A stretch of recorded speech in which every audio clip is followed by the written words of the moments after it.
In die Donald Sportnuus gaan ons na Formule 1 en dit is 'n interessante Formule 1 seisoen. Dit is McLaren wat nog steeds voor is. Hulle het klaar die kampioenskap vervaardigers gewen en die nuus nou van Mercedes-Benz is dat hulle het bevestig dat hulle huidige manne wat in die bestuurdersitplek sit is George Russell en Kimi Antonelli.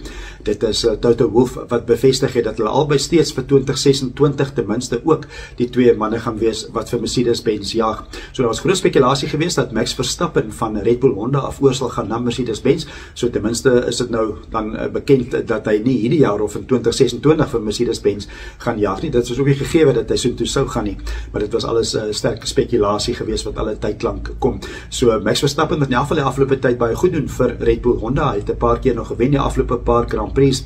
Die komende ene wat nog in plaas vind komende naweek is in Austin. Dit is by die Circuit of the Americas, dis die Amerikaanse Grand Prix. Tans is Oscar Piastri 63 punte voor Max Verstappen op die puntlys. Hy het 336 punte.